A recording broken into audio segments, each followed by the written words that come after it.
Le win rate est un des problèmes les plus importants que peut rencontrer un trader. Comment optimiser son win rate, comment prendre plus de trades gagnants que de trades perdants et de manière générale se rapprocher de la rentabilité. C'est ce que je te propose de voir aujourd'hui à travers cette vidéo et notamment à travers 3 leviers pour pouvoir augmenter ton win rate. Ces 3 leviers vont regrouper différentes sphères de ta vie, que ce soit techniquement, psychologiquement ou bien de manière générale en ce qui concerne les habitudes. On démarre sans plus attendre. Juste avant de dévoiler les 3 leviers pour pouvoir augmenter ton win rate, j'aimerais juste te reparler d'un concept que j'ai théorisé cette année, ce que j'appelle le trilemme de la rentabilité. C'est globalement le fait qu'il y a 3 composantes pour permettre à n'importe quel trader de devenir rentable sur les marchés. La première composante, ça va être le money management. La seconde composante, ça va être le win rate, parce que c'est quand même important de gagner des trades quantitativement parlant, et surtout le risk-reward que tout le monde connaît. L'idée derrière le trilemme, c'est que lorsque vous allez avoir un ou deux de ces éléments, forcément ça va venir empiéter sur le troisième. Notamment si vous avez un bon money management avec une stratégie qui comporte de gros risques-reward, des RR qui sont relativement conséquents,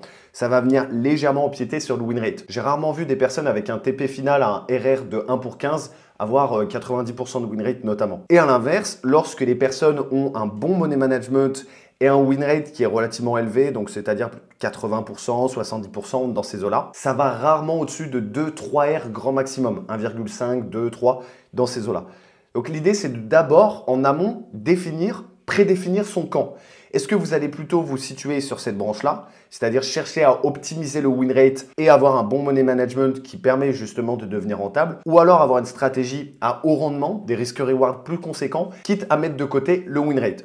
Le money management étant une pierre angulaire de chacune des stratégies, si vous n'avez pas de money management, c'est très compliqué de devenir rentable. Moi, en ce qui concerne mon avis, je vais plutôt privilégier money management avec RR. Pourquoi ? Parce que je pense que le win rate doit être une conséquence de la rentabilité et non pas la cause. Le problème de la majorité des gens, c'est qu'ils vont chercher à mettre un énorme focus sur le win rate en cherchant à suroptimiser. Et comme le dit une célèbre phrase dans le bouquin Père riche, Père pauvre de Robert Kiyosaki, une route facile mène souvent à une vie difficile et une route difficile mène souvent à une vie facile. Et je pense que c'est la même chose en ce qui concerne votre trading. Si vous cherchez à vous faciliter la vie en optimisant le win rate à tout prix et en délaissant le risque reward, ça va être très compliqué de devenir rentable parce qu'une stratégie avec un haut win rate est rarement optimisable en termes de risque-reward. Ça va être très compliqué d'aller chercher des RR de 5, 6, 7, 8 avec une stratégie à 80-90% de win rate. A l'inverse, une stratégie où vous allez chercher justement des entrées millimétrées de la compréhension du prix, la lecture de manière générale, au fur et à mesure du temps, au fur et à mesure que vous allez accumuler de la data, de l'expérience, le win rate deviendra une conséquence de votre rentabilité. Vous allez chercher à optimiser, filtrer, élaguer votre trading et c'est ça qui va vraiment créer la différence. Donc si j'avais déjà un conseil à vous donner, mettez pas 90% de votre focus sur le win rate, mais plutôt sur avoir un bon money management millimétré et chercher des risques reward qui sont relativement conséquents, qui peuvent venir rattraper plusieurs de vos pertes. Maintenant, ça n'empêche que quand on a 30% de win rate, c'est un peu embêtant. C'est chiant psychologiquement, ça peut être compliqué et je comprends que certaines personnes s'orientent vers des stratégies avec des risques reward plus faibles parce que mentalement et psychologiquement, c'est plus agréable. Mais justement, à travers cette vidéo, je vais vous partager les 3 leviers qui vont vous permettre d'optimiser et de doubler votre win rate. On va commencer sur le premier point, se focaliser sur l'essentiel. Premièrement, je vais vous donner un exemple d'ici un instant en ce qui concerne le premium discount. Donc, c'est une erreur que j'ai vu se répéter énormément de fois chez mes élèves. Et deuxièmement, vous allez chercher à éviter à tout prix les reversals. Ça, c'est vraiment le problème numéro 1 que j'ai repéré chez les traders, c'est que dans la grande majorité des cas, ils recherchent des reversals. Pourquoi? Parce que lorsque le prix crée un swing high en HTF, généralement, lorsqu'on zoome à l'intérieur de ce swing high, ça ressemble souvent à un breaker. Ce qui nous donne l'illusion que le prix est en train de se renverser. Donc que dans la majorité des cas, ce qui se passe, c'est que les gens viennent se faire stop loss. Mais on va voir ça sur le graphique. Ce que je remarque chez la plupart des gens, c'est qu'on leur a enseigné l'importance du premium discount. Ils sont allés sur les mentorships de ICT et ils en ont conclu, d'accord, il faut vendre en premium, il faut acheter en discount. Ceci étant dit, ok, c'est clair, il faut acheter le prix quand il est peu cher et il faut le vendre quand il est cher. Ce que j'ai remarqué chez la plupart des gens, c'est qu'ils vont chercher à forcer le prix à venir à leur zone. Typiquement, supposons que je sois bullish, c'est-à-dire que je veux acheter le prix, donc je vais attendre que le prix aille dans cette zone verte. Eh bien, lorsque le prix sera ici, je vais me dire, tiens, si je recherchais une vente pour rediriger le prix jusqu'ici, donc c'est-à-dire en discount, donc dans une zone, dans n'importe quel pit array, peu importe, en fonction de votre modèle, et ensuite aller chercher l'achat. Le problème de faire ça, c'est que le marché, il est bourré de manipulation. Donc, il vaut mieux que vous vous trompiez une fois sur un trade parce que vous êtes trompé de biais et vous avez attendu le prix qu'il aille en discount parce que vous étiez acheteur, quitte à que vous ratez la vente, Plutôt qu'à l'inverse, vous cherchez à prendre la vente, vous étiez bon sur le biais et vous avez pris et le stop loss de la vente, donc ici, parce que le prix, disons, qui manipule, et un stop loss à l'achat, parce que même quand on est dans le bon biais, on peut se faire manipuler, se faire stop loss à quelques micro-pips, et ensuite le prix peut repartir dans notre sens. Donc cherchez à limiter vos trades. Et ça, typiquement, les gens ne s'en rendent pas compte, mais moi, c'est ce que j'appelle le FOMO indirect. C'est un type de FOMO, selon moi, où on n'a pas l'impression de rentrer dans le FOMO, c'est-à-dire dans les grandes lignes. Généralement, quand on parle de FOMO, et notamment chez les retail, on a l'impression que c'est un biais psychologique très évident, comme une pulsion en mode j'ai envie de rentrer avant. Ce qui fait que ça nous donne l'illusion que nous, on fait jamais de FOMO. Mais en fait, vous ne vous rendez pas compte à quel point des micro-éléments, vous avez l'impression que techniquement, vous respectez votre plan, parce qu'on vous a dit, OK, il faut vendre en premium. Donc, très bien, je vends en premium, j'attends mon PD array, j'attends que le prix crée une réaction en lower time frame. Et comme je vous ai dit, lorsque le prix crée un swing high en HTF, généralement, quand vous zoomez sur du lower time frame, ça ressemble à un breaker. Vous vous dites, je respecte factuellement mon plan. Sauf que vous ne vous rendez pas compte, vous êtes dans un biais psychologique que j'appelle le FOMO indirect. C'est un FOMO qui est inconscient, un FOMO où ça respecte les caractéristiques techniques de votre plan et pourtant, vous n'êtes pas patient. Vous n'attendez pas ce qui correspond littéralement à votre biais. Quitte à rater un trade, ratez-le, c'est pas grave. Représentez-vous à nouveau le lendemain et c'est ce qui va vous permettre drastiquement d'augmenter votre win rate. En conclusion, vis-à-vis de ce premier point, ne cherchez pas à forcer le prix à revenir à votre zone.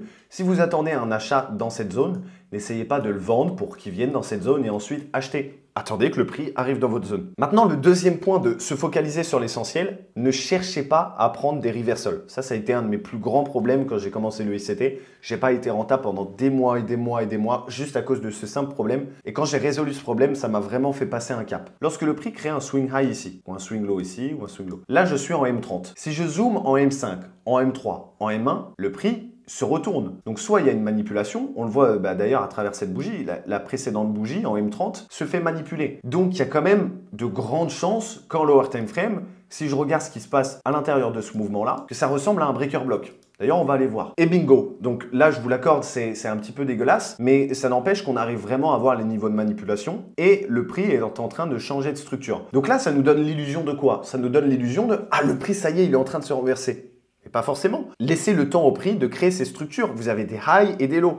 Et forcément, si vous zoomez trop tôt et si vous vous précipitez, vous allez vous attendre à un renversement beaucoup plus tôt que ce qui est prévu. Et donc, typiquement, vous allez chercher à vendre dans ces zones-là et vous faire stop loss parce que, comme vous le voyez, le prix ici donne l'illusion qu'il est en train de chuter, puis manipule et vient récupérer ces niveaux de liquidité. De toute évidence, je ne vais pas m'attarder là-dessus parce qu'il y a d'autres points à aborder, mais vous voyez qu'à chaque fois, c'est la même chose. Le prix ici se renverse, donc ça pourrait donner l'impression que le prix change de structure. Or, vous le voyez, il crée une première réaction ici pour faire espérer les gens qui sont placés à la vente.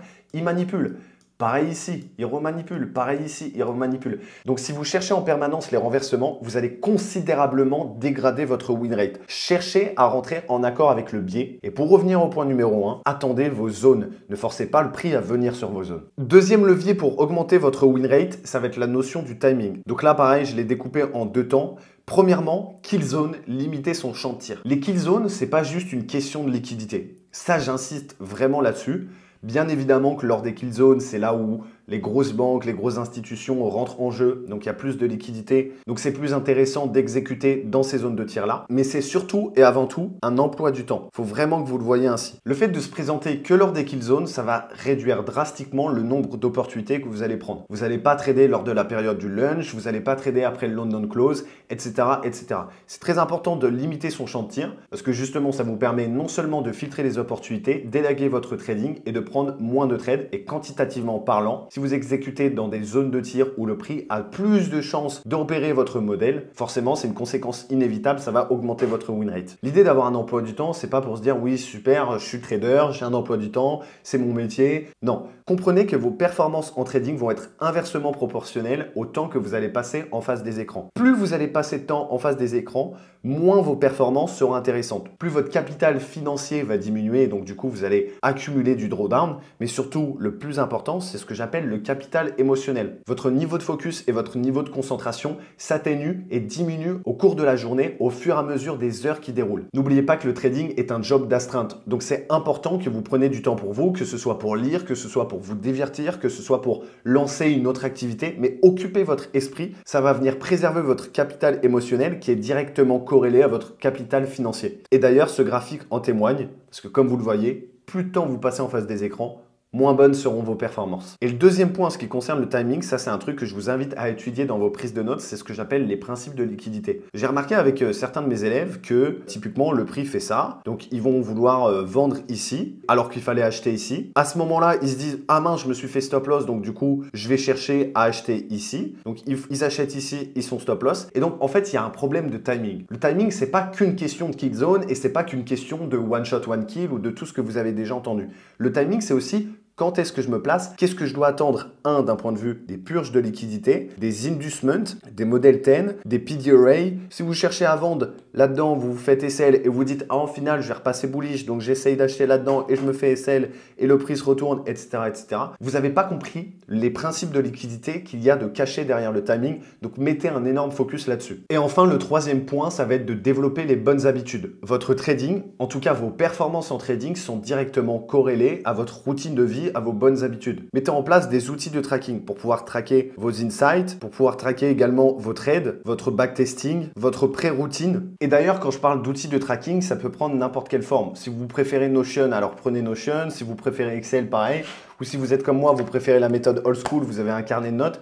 Le plus important, c'est de traquer. Traquer vos émotions, traquer vos résultats, traquer vos trades, traquer vos habitudes. Ça va vraiment vous permettre d'avoir un edge et de comprendre quelles sont les conditions gagnantes et les conditions perdantes de chacun de vos trades.